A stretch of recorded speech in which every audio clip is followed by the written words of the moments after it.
예, 아유, 또 오후 예배 시간에 아이들의 찬양이 있으니까, 우리가 이 마음이 얼마나 기쁜지. 뭐, 우리 페트라가 찬양할 때도 하나님의 마음도 그러실 것 같습니다. 우리가 찬양하고 그럴 때 하나님 입장에서는 얼마나 기쁘실까, 이런 생각도 해보게 됩니다. 여러분, 이 성경을 살필 때는요, 이런 전제가 좀 필요합니다. 어떤 전제가 필요하냐면, 성경의 한 구절 한 구절은 다 하나님의 뜻에 의하여서 기록되었다. 맞습니까? 예, 이걸 어려운 말로 완전 축자 영감 뭐 이런 표현을 써요. 그래서 이 성경 66권의 글자 하나하나는 하나님께서 다 영감하셔서 그 감동으로 기록하셨다는 것이죠. 그래서 좀 긴 내용도 짧게 할 수도 있지만 또 이제 저 같은 경우는 이 긴 내용이지만 그 한 절 한 절을 놓칠 수가 없어서 이걸 좀 다 같이 알았으면 좋겠다, 그런 마음이 좀 있습니다. 그래서 어떻게 보면 좀 다이나믹한 사건인데, 이 다이나믹한 사건이 2주에 한 번씩 제가 설명을 하니까 여러분들에게 좀 다이나믹하게 아주 활동성 있게 역동성 있게 안 다가올 수도 있어요. 그런데 이제 좀 한 절 한 절을 살피는 것이 좀 중요하지 않을까, 그런 생각으로 이 본문을 좀 다루기를 원합니다. 그래서 궁금해하실 거예요. 도대체 느부갓네살 왕이 꿈을 꾸기는 몇 주 전에 꿨다는데 그 꿈 도대체 뭡니까? 이렇게 말씀하실 수도 있는데, 오늘도 그 꿈 이야기는 안 나와요. 그래서 그 꿈과 관련된 그 앞에 사건들을 좀 보는 것이죠. 근데 왜 그러냐 하면, 하나님께서 다니엘을 통하여서 꿈 자체의 내용도 중요한데 그 꿈을 해석해 나가는 그 과정들이 있지 않습니까? 그 긴 과정들 가운데 하나님의 뜻이 무엇인지도 우리가 알기를 원하시는 거예요. 그래서 오늘 이 20절부터 30절은 정말 그죠? 이 다니엘이 뭔가 꿈 이야기를 할 것 같은데 끝나는 그런 내용이지만, 내용 한 절 한 절을 보면 주시는 은혜가 상당히 많이 있습니다. 그래서 꼼꼼히 한번 살펴보고요. 두 번째, 이 다니엘서나 어떤 이 스토리로 되어 있는, 그러니까 역사의 기록으로 남겨져 있는 사건들 중심의 내용들은 항상 명심해야 될 게 있는데, 뭐냐 하면 주인공이 하나님이라는 거예요. 그러니까 다니엘서면 주인공을 다니엘로 자꾸 생각하는데, 다니엘서 전체의 주인공은 하나님이십니다. 다니엘은 조연이에요. 그럼 여호수아서는 여호수아, 주인공이 누굽니까? 하나님이죠. 하나님. 여호수아가 주인공이 아니에요. 그러니까 이런 것들로 우리가 좀 생각을 해볼 수 있죠. 그래서 지금 금요일 같은 경우는 이제 하박국을 이제 어저께부터 이제 시작했는데, 그 전에는 뭐 스바냐를 했죠.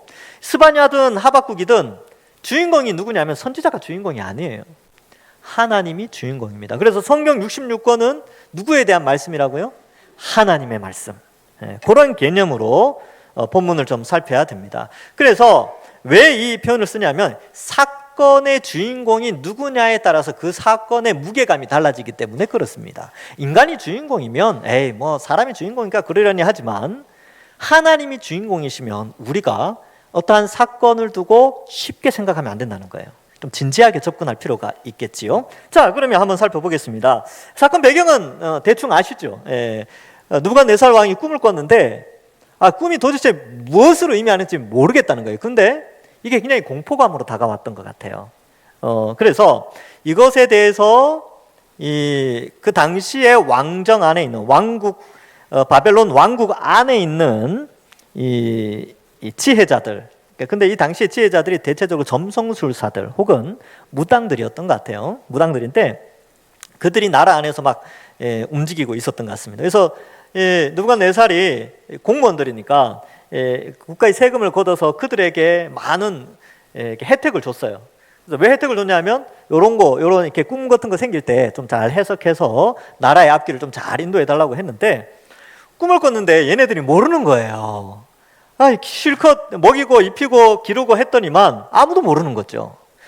그러니까 이 느부갓네살 왕이 가졌던 이 점성술사들, 당시의 무당들에게 가졌던 그 실망감이 굉장히 컸습니다. 그래서 앞에 나오면 그 분노하는 장면이 나와요. 그래서 이때까지 나한테 거짓말했구나 이것들, 뭐 이런 식으로 아주 강하게 세게 이야기합니다. 근데 이제 무당들도 한계를 드러내죠. 그거 누가 알겠습니까? 누가 알겠습니까? 지들이 알아야지. 신의 이름으로 맨날 이야기하는데 정작 알아야 될 것은 모른다는 것이죠.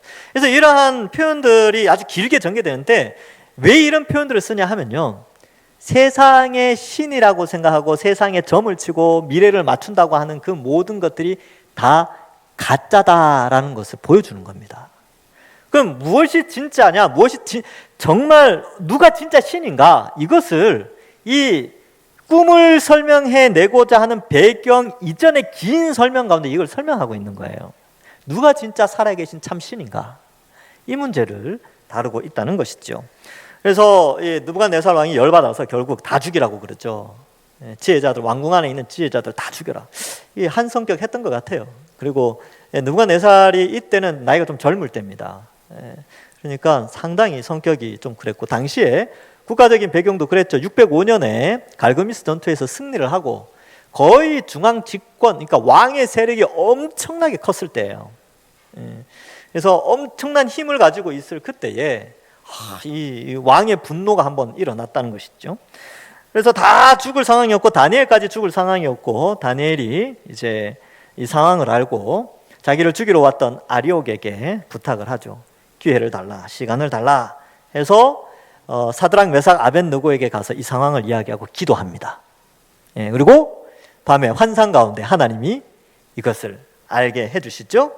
그래서 19절, 우리가 오늘 읽은 본문 바로 앞절에 이에 이 은밀한 것이 밤에 환상으로 다니엘에게 나타나 보임에 다니엘이 하늘에 계신 하나님을 찬송하니라. 제가 지난번 설교 때 그랬어요. 도대체 무슨 내용을 찬송했을까요? 이거는 이제 다음번에 설명해 드립니다 라고 했는데, 오늘 다니엘의 찬송의 내용이 나오고 계속해서 그 사건의 배경이 등장하게 됩니다. 자, 그러면 이 다니엘의 찬송시를 좀 살펴볼 필요가 있어요. 찬송시 어떻게 찬송하느냐? 20절에 보니까 다니엘이 말하여 이르되 영원부터 영원까지 하나님의 이름을 찬송할 것은 지혜와 능력이 그에게 있음이로다. 여러분, 여기에 보면 이 다니엘이 영원부터 영원까지 하나님의 이름을 찬송할 것이다 이렇게 표현하고 있죠. 그럼 우리도 그래야 됩니다. 우리도 영원히 하나님을 찬송해요. 여러분, 천국 가서 뭘 하겠습니까? 우리가 천국 가서 찬송합니다. 영원히 찬송해요. 근데 찬송하는 이유가 뭡니까? 왜 노래를 합니까? 구원 때문에 그렇습니다. 지금 다니엘이 죽을 뻔하죠. 죽음의 문턱에 있다니까요. 그러니까 왕이 한 번만 더 열받으면 바로 죽는 거예요. 그러니까 죽음의 문턱 앞에서 하나님이 그 죽음의 문턱을 건너갈 수 있는 환상을 보여주신 것이죠. 다니엘에게만 딱 보여주신 거죠. 그러니까 다니엘 입장에서는 그런 거죠. 살았다. 죽을 뻔했는데 살았다. 그러니까 살았으니까 어때요? 살려주신 하나님께 찬송할 수밖에 없죠. 여러분, 우리도 마찬가지입니다. 여러분, 우리가 지옥의 문턱 앞에 있었다니까요. 여기 앉아 계신 분들이 다 지옥의 문턱 앞에 있었어요.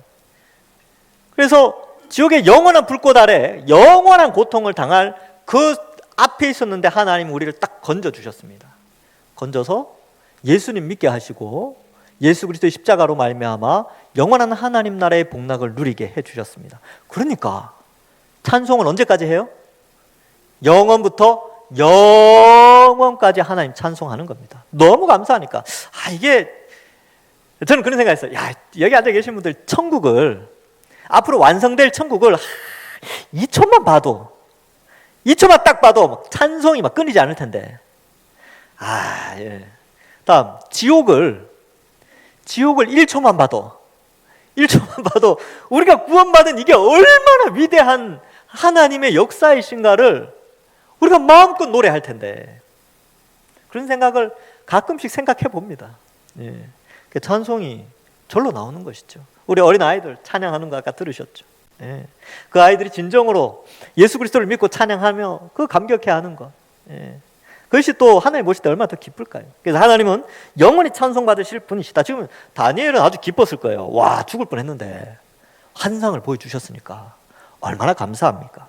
자, 그래서 하나님을 찬송하는 것은 지혜와 능력이 그에게 있기 때문에 그렇습니다. 지혜는 뭡니까? 지혜는 느부갓네살 왕의 꿈을 보여주신 것이고, 능력은 그 꿈에 대한 해석을 알게 한 거예요. 지혜와 능력이 하나님께 영원히 있는 것이죠. 우리도 마찬가지입니다. 여러분, 예수 그리스도의 십자가 형벌 대속의 복음, 이 복음의 지혜를 우리에게 알려주셨고 하나님의 능력으로 우리가 그걸 깨닫게 하셨다니까요. 그 능력이 뭡니까? 성령을 우리에게 부어주셔서 지혜를 깨닫게 하신 이 능력이지요. 우리도 그래서 하나님 찬양하는 것입니다. 베트라 찬양하고, 또 우리 아이들 찬양하고, 예, 저희 이제 가끔 가다가 이제 아이들 예배 장면을 한 번씩 봅니다. 예, 저만 볼 수 있는 그런 게 있어요. 예, 보면 너무 이뻐요. 우리 선생님들 수고하시고 막 율동하고, 하나님 얼마나 기뻐하실까? 하나님 얼마나 기뻐하실까? 이런 생각을 해봅니다. 여러분들 또 이렇게 앞에서 페트라가 새로운 찬양하면 우리 어르신들 또 모르는 노래 나왔네 하고 막 은혜가 안 되는데도 그래도 따라 하신다고 마스크 들썩들썩 하면서 찬양하시지 않습니까? 그래서 제가 그거 보면서 야, 하나님 얼마나 기뻐하실까? 그런 생각을 해봅니다. 하나님이 우리에게 지혜를 주셨고 그 지혜의 복음을 깨닫게 하는 능력을 성령을 통해서 우리에게 부어주신 것입니다. 자, 그에게 있음이로다. 그는 때와 계절을 바꾸시며 왕들을 패하시고 왕들을 세우시며 지혜자에게 지혜를 주시고 총명한 자에게 지식을 주시는도다. 여러분, 이 하나님의 위대하심이 여기 나오는데 그는 때와 계절을 바꾸신다 이렇게 되어 있죠. 여러분, 계절이라는 게 원래는 없었습니다. 제가 오늘 예배 시간에도 오전 예배 시간에도 말씀드렸는데 계절은 원래 하나님이 지구를 만드실 때 원래 계절이라는 게 없었어요. 근데 계절이 언제 생겼습니까? 노아 홍수 후에 생겼어요. 그러니까 지금의 지구 환경은 원래 하나님이 만드셨던 지구 환경과는 달라요. 그러니까 여러분 그런 걸 좀 이해할 수 있어요. 석유가 왜 나는지, 과거의 파충류들이 왜 그렇게 오래 살았는지, 사람의 수명이 왜 그렇게 1000년까지 살 수 있었는지. 그러면 언제 수명이 갑자기 줄었느냐? 성경 읽어보면 노아 홍수 후에 수명이 갑자기 줄어듭니다. 지구 환경이 변했어요. 계절도 생기고. 그래서 하나님께서 이 모든 것을 바꾸셨다. 지구의 주인이 누굽니까? 하나님이시죠. 그리고 왕들을 패하시고 왕들을 세우시고. 역사를 배워보시거나 이러면 어때요? 왕들이 계속 바뀌죠. 계속 바뀌고 지구의 인류 역사에 보면 나라들이 생겨났다 없어지고 생겨났다 없어지고 또 생겨났다 없어지고 막 그래요. 근데 그 모든 것의 주관자가 누구냐 하면 하나님이시라는 겁니다. 그래서 왕들을 세우신다. 그러면 여러분, 이 지구상에 200여 개국이 있고 각 나라마다 여러 가지 통치하는 방식들이 다르고 정권이 다르고 정치 체제도 사회 체제도 경제 체제도 다릅니다. 그러나 그렇게 허락하신 것도 다 하나님의 주권이죠. 우리가 생각해 볼 때는, 세상 사람들이 생각할 때는 인간에 의해서 세상이 움직여지는 것 같은데 아니요, 하나님에 의해서 움직여집니다. 이것이 지금 이 21절이 31절 이하에 나오는 꿈에 대한 해석의 어떻게 보면 밑밥 같은 그런 내용이에요. 이 환상의 내용이 뭐냐면 국가들이 변화되는 거거든요. 국가가 없어지고 영원한 국가가 등장하는 그런 내용인데, 모든 지구상에 존재하는 나라의 주인은 하나님이시다. 이것을 나타내고 있습니다. 그래서 지혜자에게 지혜를 주시고 총명한 자에게 지식을 주시는도다. 우리는 보통 이제 똑똑하거나 공부 잘하면 내가 잘해서, 내가 노력해서 잘 됐다고 생각하시죠. 내가 머리가 똑똑하니까 이만큼 부자가 되고, 내가 똑똑하니까, 내가 부지런하니까 내가 이 정도 지위를 얻었다. 내 자식이 공부 열심히 했고 그 공부 열심히 하도록 내가 노력했으니까 이렇게 된 거다. 우리는 이렇게 많이 생각을 해요. 근데 성경은 그렇게 말씀하지 않습니다. 너희가 한 것이 아니라 하나님이 하셨다. 내가 하나님이 하셨다 이거예요. 다니엘이 정말 지혜가 대단하죠. 그래서 앞에 1장에서 지혜뿐만 아니라 환상까지, 그래서 선지자가 됐지만, 그러니까 이 대제국이었던 바벨론의 최상위층에 있었습니다. 근데 그렇게 있게 한 게 다니엘이 잘나서 그렇게 된 게 아니에요. 하나님이 지혜를 주셨습니다. 여러분들 여기 앉아 계시잖아요. 여러분들이 노력해서 여기까지 온 거 아닙니다. 저도 마찬가지고 여러분들도 마찬가지예요. 하나님이 그렇게 하신 겁니다. 그래서 겸손해야죠. 그래서 교만하면 안 됩니다. 여러분들 신앙생활 열심히 하시잖아요. 오후 예배까지 드리니까 또 참 대단하시죠. 피곤하신데 집에 가도 될 텐데 말씀 들으러 오셨지 않습니까? 그 신앙에 대한 열정, 여러분들이 대단한 게 아니고 우리 속에 있는 성령이 그러한 마음을 허락해 주신 겁니다.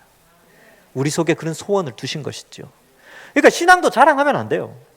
하나님이 그 자리에 그렇게 있게 하셨습니다. 왜요? 하나님이 우리를 사랑하시니까 각 사람들을 배치를 시켜 놓으신 겁니다. 그래서 겸손해야죠. 저도 마찬가지고 여러분들도 마찬가지입니다. 지혜를 주셨다. 이것을 말하고 있습니다. 자, 그래서 이 지구의 환경, 그리고 각 지구에 속해 있는 나라들, 이 모든 것들이 다 하나님의 주권에 의해서 움직여진다. 지금 과학이 얼마나 많이 발전했습니까? 그죠? 그래서 뭐 우주의 만원경을 띄워가지고 저 멀리 있는 별들도 사진이 이제 더 좋게 찍어. 옛날에 허블 만원경으로 찍었는데 이제 제임스 웹인가요? 뭐 그런 걸로 사진을 찍는데요. 그래서 그 사진 봤는데 와, 너무 아름답습니다. 우주가. 하나님이 정말 멋지게 만드셨어요. 왜요? 사람들을 위해서. 밤에 길 잃지 말라고. 그리고 밤에 외롭지 않으라고 별을 만들어 주셨어요. 여러분 그 창세기 읽어보면 그렇게 돼 있다니까요. 지구를 첫째 날 만들고 넷째 날 우주를 만드셨어요. 넷째 날. 그러니까 지구 중심이죠. 근데 이제 그런 천체 만원경들을 이렇게 보면서 사진을 보면서 야, 하나님의 위대하심. 하나님 정말 대단하다. 이런 것들을 깨닫게 됩니다. 자, 그러면 다시 이제 조금 더 범위를 좀 축소해 볼까요? 이 지구, 우주 이렇게 이야기하는데 교회는 어떻습니까? 교회의 주인은 누구실까요? 교회를 운행하시고 이끌어 가시는 분은 하나님이시죠. 교회도 사람에 의해서 움직여지는 게 아닙니다. 하나님이 각 사람을 배치시켜서 막 활동하게 하신 것이지 교회의 주인은 하나님이시고 교회의 머리는 예수님이세요. 그래서 예수 그리스도의 십자가 보혈의 피로 교회가 생겨났죠. 성령을 보내주셔서 교회가 만들어진 것입니다. 교회의 주인은 하나님이죠. 내 거다, 내가 더 많이 공로가 있다, 뭐 그렇게 말할 수가 없어요. 그래서 교회는 하나님 중심으로, 말씀 중심으로 세워져 가야 되는 것입니다. 그래서 저도 두려워요. 말씀을 들고 설 때마다 두렵습니다. 왜냐하면 내 교회라면, 내 거라면 내가 마음대로 해도 되겠죠. 내 게 아니기 때문에, 하나님 거기 때문에 대언자로서 조심해야 되는 것이죠. 여러 개 여기 계신 분들 다 똑같습니다. 교회는 우리 게 아니에요. 우리 마음대로 할 수 있는 것이 아닙니다. 하나님 것이기 때문에 최대한 성령의 감동으로 같이 지혜를 모아서 성경의 기준에 맞게 교회를 세워가야 됩니다. 많이 모은다고 중요한 게 아니라 바르게 모으고 바르게 세워가는 게 그게 중요합니다. 자, 그래서 교회의 주인은 하나님이시다. 이 세상의 주인도 하나님이시다. 다니엘이 그렇게 노래하고 있죠. 22절에 그는 깊고 은밀한 일을 나타내시고 어두운 데 있는 것을 아시며 또 빛이 그와 함께 있도다. 사실 어떤 한 사람이 꾼 꿈을 누가 알겠습니까? 그걸 어떻게 맞춰요? 귀신도 모르죠. 귀신이 모르니까 무당들이 가만히 있지 않습니까? 귀신도 모르는 거예요.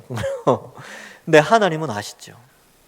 하나님은 창조주이시기 때문에 그렇습니다. 그리고 하나님은 은밀한 것을 다 드러내시고 나타내십니다. 지금은 완전히 다 드러내셨어요. 성경 66권을 통하여서 인류의 시작과 창조죠. 인류의 끝, 예수님의 재림입니다. 이 모든 것을 다, 이 은밀한 것들을 다 나타내셨어요. 우리는 그걸 믿죠. 그렇죠? 하나님이 이러한 것들을 다 드러내셨다. 안 믿는 사람들은 어쩔 수 없고, 우리는 믿으니까 하나님이 이미 이 은밀한 것들을 다 나타내셨어요. 우리는 말씀을 통하여 하나님의 모든 숨은 뜻, 그 모든 것을 알 수 있는 시대에 우리가 살고 있습니다. 그러니까 이제 우리가 좀 더 많이 알아가면 되죠. 아직 성경 66권을 제대로 잘 몰라서 그렇지 사실은 하나님 다 나타내셨어요. 앞으로 일어날 일들에 대해서. 주님 다시 오시고, 오늘 오전 예배 때 부활 이야기하면서 다 이야기했지 않습니까? 다 알려주셨습니다. 그리고 무엇이 참된 빛이며 어둠인지 다 분별하도록 인도하신 것이지요. 그래서 지혜와 명철, 총명 이 모든 것이 주께 있다. 깊고 은밀한 일, 어두운 데 있는 것, 빛, 이 모든 것이 인간의 영역을 벗어나는 것인데 하나님께서 그 모든 것을 다 알려주셨죠. 다니엘 같은 경우는 환상을 통해서 알았잖아요. 다니엘은 하나님의 뜻을 죽음의 위협 앞에서 알게 됐어요. 아유, 안 됐죠. 불쌍하죠. 우리는 죽음의 위협이 없는데도 우리는 그냥 다 알게 됐어요. 우리에게 성경 66권이 아주 가까이 있으니까. 다니엘은 아주 위급한 상황에서 하나님 뜻을 알았지만 우리는 그런 상황이 아니라 그냥 하나님은 은혜로 선택하여 주셔서 성령을 통해 말씀을 다 깨닫게 하셨습니다. 그래서 옛날에 저는 이제 다니엘을 굉장히 부러워했는데 지금 별로 부럽지 않아요. 다니엘이 우리를 부러워하죠. 야, 계시가 완성된 시대에 살아가는 교회 성도들을 얼마나 부러워할까, 그런 생각이 있습니다. 자, 그래서 이제 23절에 보시면 그런 내용이 나오지요. 자, 나의 조상들의 하나님이여. 여러분, 이게 왜 이 나의 조상들의 하나님이여 이 표현을 썼냐 하면요, 이 하나님이여라는, 지금 이 2장부터는 아람어로 기록되어 있습니다. 근데 아람어에 하나님이여라는 단어가 이 아람 사람들이 볼 때는 그들이 말하는 신의 이름하고 똑같은 이름이에요. 그러니까 이 다니엘은 자신이 믿는 신은 아람에 있는 이 바벨론의 신과는 다르다는 것을 구분하기 위해서 나의 조상의 하나님 이 표현을 쓰는 거예요. 그래서 여러분 그 불신자들도 이제 영어로 따지면 그런 거죠. God, G-O-D 다 신 이런 표현을 쓰잖아요. 그렇죠? 신 그러면 그 신이 예수님인지 하나님인지 아니면 뭐 알라 신인지 뭐 부처 신인지 다 그들을 다 영어로 하면 그냥 G-O-D예요. 영어로 이렇게 God이라고 씁니다. 그러니까 헷갈리니까 명확하게 표현해 줘야 돼요. 그러니까 다니엘도 내가 믿는 나의 조상의 신, 나의 조상의 하나님 이 표현을 씁니다. 그래서 바벨론의 신들과 구별시키는 것이죠. 그래서 나의 조상들의 하나님이여 주께서 이제 내게 지혜와 능력을 주시고 우리가 주께 구한 것을 내게 알게 하셨사오니 내가 주께 감사하고 주를 찬양하나이다. 여러분 이 다니엘이 기도한 것, 죽음 앞에 두려움 가운데 기도한 것들, 그 세 친구들과 함께 기도한 것을 하나님이 들어주시고 알려주셨습니다. 여러분 기도는 그런 재미가 있죠. 정말 절박한 가운데 기도해서 하나님이 들어주실 때에 여러분 어떻습니까? 찬양이 절로 나오지 않습니까? 그런 경험이 있지 않습니까? 그죠? 기도했더니만 응답해 주셨다. 지금 다니엘은 다른 먹고 사는 문제의 기도 문제가 아니라 생명에 대한 문제를 기도했어요. 그걸 응답하셨고 아주 초월적인 방법으로 알려주셔서 찬송하고 있습니다. 지혜와 능력을 함께 해주셨죠. 꿈을 아는 능력과 꿈을 해석하는 능력을 주신 것입니다. 그래서 우리는 뭐 이렇게 우리가 주께 구한 것 이렇게 이 우리는 누구냐면 다니엘과 세 친구죠. 그래서 특별히 다니엘에게 하나님 응답하셨어요. 왜냐하면 다니엘은 선지자로 세움을 받았기 때문에 그렇습니다. 그리고 다니엘을 특별히 세워주신 것은 제가 이 다니엘서 시작할 때 초두에 말씀드렸는데 다니엘이 활동한 연도가 70년입니다. BC 605년부터 BC 536년 혹은 7년 이때까지 딱 70년을 활동을 하는데 왜 그러냐면 다니엘의 활동 기간과 이스라엘의 남쪽 유다의 포로 기간이 정확하게 일치하기 때문에 그렇습니다. 그래서 고레스 원년까지 활동을 하죠. 그런 의미에서 하나님이 다니엘을 세우신 것은 바벨론의 포로로 잡혀간 유다 백성들을 보호하기 위하여 다니엘을 중앙정부 최상단에 두셨습니다. 그러니까 다니엘이 뛰어난 게 아니라 하나님이 그 자리에 다니엘을 두신 것이지요. 자, 그래서 이제 다니엘이 이렇게 세워져 있습니다. 여러분들도 다시 한번 강조합니다. 우리가 이 자리에 앉아 있고 여기에 살고 이렇게 살아가고 신앙생활 하는 것 다 하나님의 은혜입니다. 이 의식을 가지고 한 주간 또한 우리가 살아가야 되는 것이지요. 그래서 내가 주께 감사하고 주를 찬양합니다. 이 구원받은 자의 당연한 모습이지요. 우리도 역시 우리의 구원을 감사하고 찬송해야 됩니다. 나 같은 죄인 원래 지옥 가야 되는데 죄의 결과, 하나님을 거절하고 하나님 없이 살았던 반역의 죄의 결과로 육체의 죽음과 지옥의 형벌을 받아야 되는데 예수님께서 나를 대신해서 십자가에서 형벌을 대신 받은 것, 그로 말미암아 내가 구원받은 것, 죄사함 받은 것, 이것을 우리는 영원히 감사하고 찬송해야 된다. 이것을 우리가 기억해야 됩니다. 여러분 그래서 이걸 기억하는 게 중요해요. 왜 그러냐 하면 찬송하고 감사하는 게 형식주의로 빠질 수 있어요. 아이 뭐 그냥 찬송하지 뭐. 그냥 뭐 감사하라 그러니까 감사하지. 이게 아니라 정말 내가 구원받은 거, 지옥 형벌에서 구원받은 것이 정말 감사해서 찬양해야 됩니다. 이걸 계속 기억해야 되죠. 그러면 이걸 기억하는 방법은 결국 예수 그리스도의 십자가를 우리는 기억하는 수밖에 없어요. 십자가로 돌아가야 됩니다. 그래서 십자가를 묵상하고 십자가의 은혜를 기억할 때만 참다운 찬양과 감사가 나오죠. 그렇게 될 때 매너리즘에서 벗어날 수 있어요. 형식주의. 매너리즘이 형식주의거든요. 그러니까 참석하고 가고 참석하고 가고 아이 뭐 이 정도면 구원받겠지 하고 뭐 주일 한번 예배 드리는 걸로 끝나지 뭐 이 정도면 뭐 괜찮겠지라고 생각하는 형식주의와 매너리즘에서 벗어날 수 있는 거예요. 십자가를 기억해야 됩니다. 야, 나 같은 죄인을 위해서 대신 형벌을 받으셨구나. 너무 감사하다.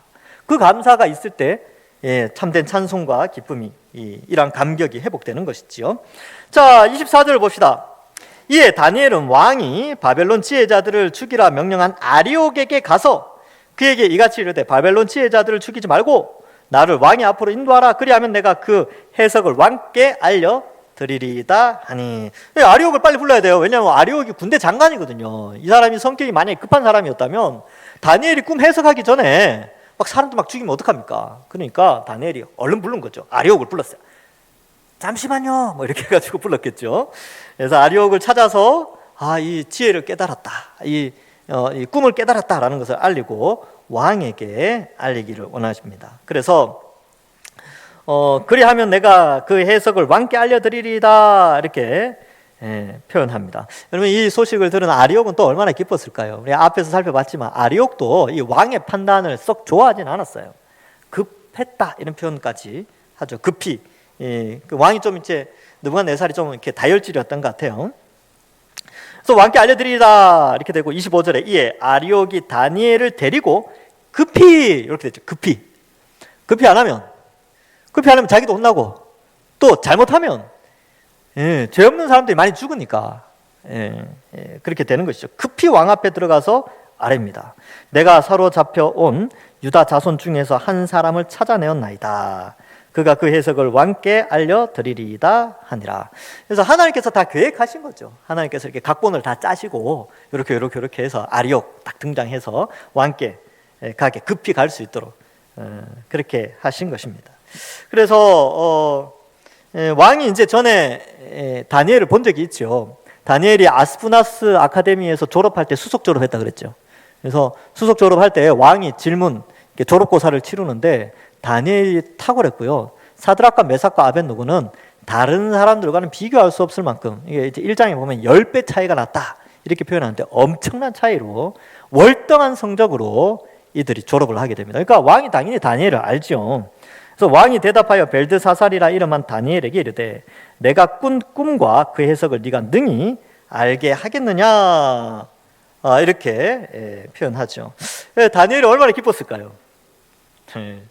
당당했을 것 같아요. 쫄지 않고 드디어 그 비밀을 이게 온 왕궁을 떠들썩하게 한 거 아닙니까? 그러니까 대사건이거든요. 근데 이 문제를 해결하는 그 중심에 탁 등장하게 됩니다. 27절 다니엘이 왕 앞에 대답하여 이르되 왕이 물은 바 은밀한 것은 지혜자나 술객이나 박수나 점쟁이가 능히 왕께 보일 수 없으되. 그래서 이 표현을 좀 강조하고 있는데 여러분 이거 우리가 좀 잘 봐야 됩니다. 여러분 은밀한 것이나 미래의 일이나 하나님의 계획은 이 세상의 귀신들이나 아니면 무당들, 신접한 자들 절대 알 수 없습니다. 그리고 그것들은 다 가짜니까 알 수가 없죠.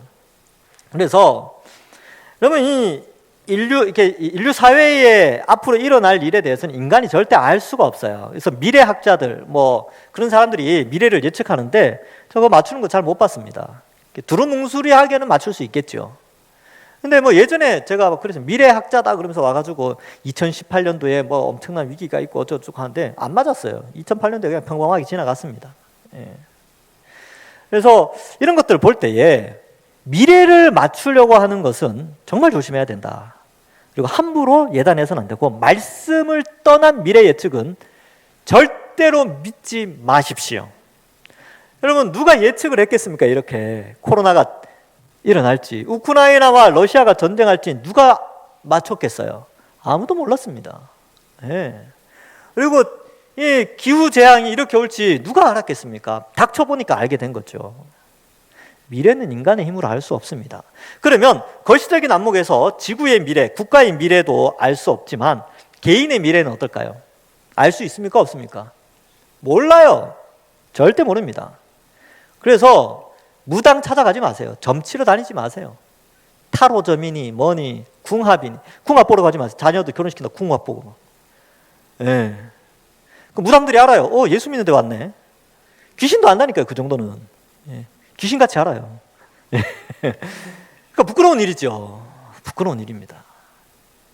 근데 오히려 성경에서는 이런 무속이나 무당들, 신접한 것, 그리고 영매라고 하죠. 그죠? 요즘 말로는 영매, 이게 귀신과 접하는 이런 것들을 아주 심하게 이 부분을 다루고 있습니다. 레위기 20장 27절에 남자나 여자가 접신하거나, 접신 아시죠? 그러니까 이 귀신들과 접하는 거예요. 접신하거나 박수 무당이 되거든 반드시 죽일지니 곧 돌로 그를 치라. 그들의 피가 자기들에게로 돌아가리라. 여기 이제 이스라엘 사회에서 이러한 무당이나 신접한 사람들이 왜 등장했냐면 사람들이 미래에 대한 자기 자신의 미래에 대한 궁금증과 두려움 때문에 여기에 의지합니다. 그런데 하나님은 철저하게 미래는 하나님 손에 있습니다.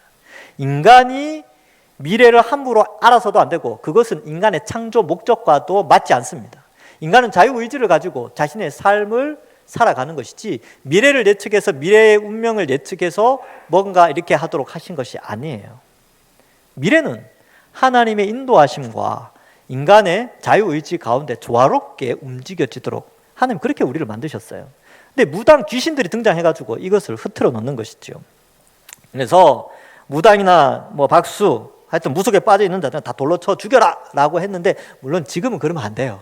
지금 시대에는 그러면 이건 살인죄죠. 근데 그 당시에 유대 사회 안에 이스라엘 사회 안에서는 이렇게 하나님이 율법을 내려주셨고요. 신명기 18장 10절에서 12절에도 그의 아들이나 딸을 불 가운데를 지나게 하거나 점쟁이나 기륭을 말하는 자나 요술하는 자나 무당이나 진언자나 신접한 자나 박수나 초혼자를 너희 가운데 용납하지 말라. 이런 일을 행하는 모든 자를 여호와께서 가증히 여기시나니 이런 가증한 일로 말미암아 내 하나님 여호와께서 그들을 내 앞에서 쫓아내시느니라. 여러분 이게 굉장히 심각한 문제인데 기독교 안에서 이게 좀 들어와 있어요. 이렇게 제가 설명을 하나 해드릴게요. 아주 용한 목사님이 있어가지고 성도들을 기도를 해준대요. 기도를 해주는데 이제 이 아이가 어떻게 될지 앞으로 기도 좀 해주십시오. 이렇게 하면 잠시 기다려 보십시오. 성령이 저에게 임재하시면 이 아이의 미래를 말할 것입니다. 하면서 막 뭐라고 한 다음에 이 아이는 앞으로 선교사가 될 겁니다. 이게 접신하는 내용이랑 뭐가 다릅니까? 성령이 접신해서 미래를 말해준다고요? 성령이 접신하는 게 아니죠. 귀신이 접신하는 거죠. 무당입니다. 무당. 그래서 그러한 집회가 눈에 띄거든 신고하십시오. 112나 119에 말고 저한테 신고하십시오. 제가 이제 그런데 가지 마십시오 이렇게 해야 되니까. 여러분 이 변질되어지는 것이죠. 종교적인 이름으로 기독교의 이름으로 무당들이 설치게 되는데 조심하셔야 됩니다. 근데 그걸 성령의 임재로 착각하는 이상한 집단들이 많이 생겼어요. 신비주의라고 하는데 성령의 임재가 아닙니다. 성령은 우리 속에 오셔서 복음을 깨닫게 하시는 역할을 해요. 제가 이거 몇 번 말씀드렸죠. 제가 기초교리 강좌할 때도 다 이야기했습니다. 성령은 그렇게 무당이 접신하듯이 그렇게 들어오시지 않아요. 어디로 성령이 언제 오신지 알 수 없다니까요. 바람이 어디서 불어서 어디로 오는 것을 알지 못하듯이 성령의 임하심도 그러하다. 분명히 예수님이 말씀하셨는데 자꾸 언제 성령이 임했냐, 너 구원받은 날짜 언제냐 이런 거 자꾸 묻고 그런데 현혹되시면 안 됩니다. 자, 그래서 지금 이제 다니엘이 이걸 말해주고 있죠. 그래서 절대 모른다. 이건 알 수가 없다. 지혜자나 술객, 박수, 점쟁이들이 능히 왕께 보일 수 없다라는 것이죠. 하나님이 보여주신 말씀 외에는 다른 것을 의지하지 마십시오. 그래서 개인의 미래가 궁금하시죠? 여러분들 미래가 어떻게 될지 몰라요. 귀신도 모른다니까요. 근데 왜 귀신을 찾아갑니까? 귀신도 모르는데. 그런 거 의지하지 마시고 점치거나 궁합 보거나 사주팔자 이런 거 보지 마세요. 하나님이 그러한 사람들은 저주를 하신다는 것을 성경에서 명확하게 기록하고 있으니까 아예 근처도 가지 말고 흉내도 내지 말고 재미로도 하지 마세요. 침 튀겨서 방향 이런 거 정하지도 마세요. 네. 자, 그래서 28절에 보면 오직 은밀한 것을 나타내실 이는 하늘에 계신 하나님이십니다. 하나님 외에는 없어요. 그래서 여러분 이 하나님이 이미 우리에게 다 알려주셨습니다. 이 세상이 어떻게 될지. 다니엘서에 우리의 미래에 대해서 다 적어놨어요. 그래서 뒤쪽에 가면 7장 이후에 계시의 말씀들이 많이 나오거든요. 너무 재밌습니다. 너무 재밌어요. 제가 다 설명해 드릴게요.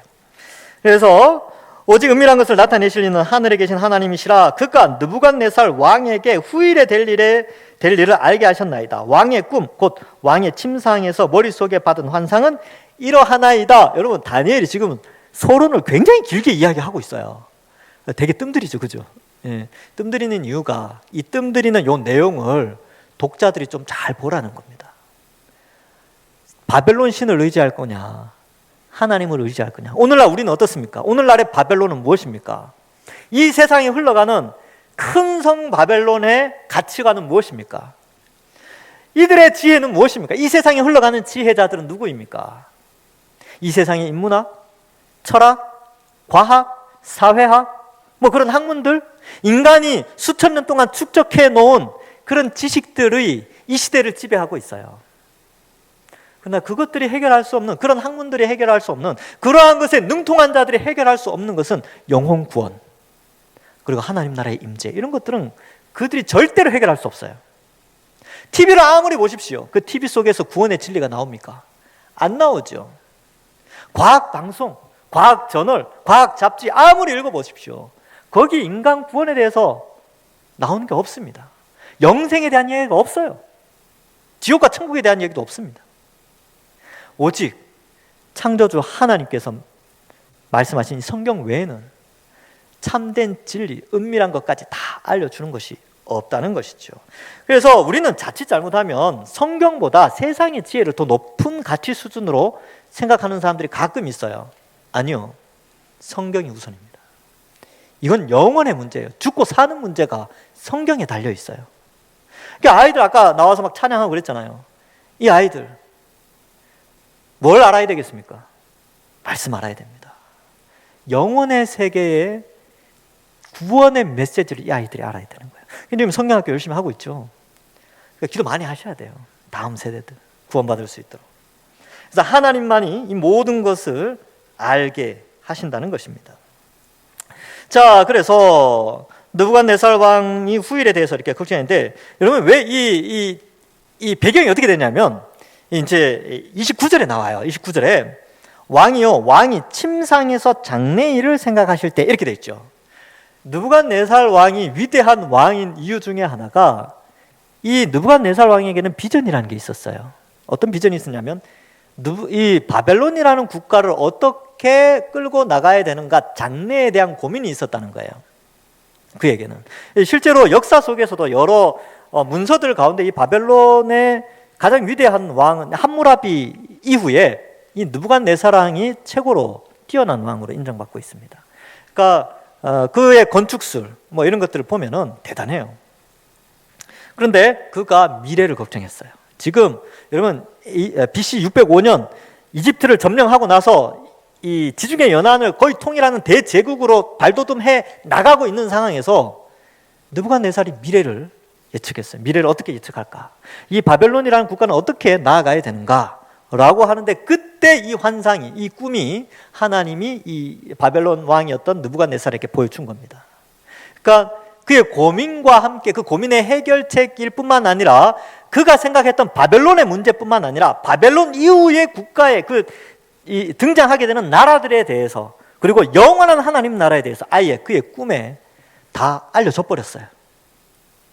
그래서 위대하신 하나님의 그 계획을 나타내신 것이죠. 그래서 생각하실 때에 은밀한 것을 나타내시니까 장래일을 왕에게 알게 하셨사오며, 30절 내가 이 은밀한 것을 나타내심은 내 지혜가 모든 사람보다 낫기 때문이 아니라 오직 그 해석을 왕에게 알려서 왕이 마음으로 생각하던 것을 왕에게 알려주려 하심입니다. 근데 사실 왕에게 알려준다기보다는 후세에 오고 오는 모든 세대 가운데 21세기를 살아가는 우리에게조차 느부갓네살 왕이 꾸었던 그 꿈의 내용을 알게 하시기를 원하시는 거예요. 왜? 우리와도 직접적으로 연결되어 있기 때문에 그렇습니다. 이 환상이, 이 꿈이 우리와 아주 밀접하게 연결되어 있어요. 그래서 이제 다니엘을 통해서 이 계시를 해석해 가는 것이죠. 드디어 다다음 주에 설명해 드리겠습니다. 뜸을 좀 많이 들였죠. 어떠겠습니까? 다니엘이 이렇게 길게 썼는 거 앞부분을. 그죠? 그리고 완전 축자 영감회에서 우리가 한 절 한 절을 좀 잘 살펴야 되니까. 그래서 여기까지 왔습니다. 그런데 주는 교훈이 크죠. 야, 하나님 위대하시구나. 다니엘이 믿었던 그 하나님, 그 하나님을 지금 우리도 믿고 있어요. 똑같은 하나님입니다. 똑같은 역사를 하시고 그 하나님이 다니엘에게 보여주신 그 환상을 우리에게 동일하게 이 시대에도 이 꿈, 느부갓네살 왕이 꾸었던 꿈을 우리도 알기를 원하세요. 미리 예습하셔도 되고요. 다다음 주에 자세히 설명해 드리겠습니다. 말씀을 맺습니다. 여러분, 지금 시대가 아무리 요란하다 할지라도 전쟁이 일어나고 전염병이 또다시 재확산되어지고 또 경기는 침체되어지고 인플레이션이 일어났죠. 성경에도 보면 인플레이션이 일어난 사건도 굉장히 많이 있어요. 그래서 이런 때가 있더라도 하나님의 백성은 보호받고 하나님의 백성은 흔들리지 말라는 것이 성경의 메시지입니다. 그래서 여러분 믿음에 견고하시고 우리가 믿고 있는 이 하나님이 위대하시다. 이 세계 질서를 하나님이 지금 하나님의 각본에 의해서 이끌어가고 계시는구나. 어떻게 열려질까? 그리고 이 예언의 말씀들 어떻게 성취되어질까? 이런 기대감을 가지고 믿음에 흔들리지 말고 또 월요일부터 토요일까지 세상 가운데서 하나님 백성답게 당당하게 사시고 두려움 없이 사시고 기도하시고 하나님 의지하며 사시는 우리 모든 주의 백성들 되기를 주님의 이름으로 간절히 축원합니다. 기도하겠습니다. 하나님 감사합니다. 하나님은 위대하신 하나님이시요 창조주 하나님이시며 지금도 이 21세기에도 전 세계 200여 개국을 여전히 움직이고 계시는 하나님이심을 우리가 고백합니다.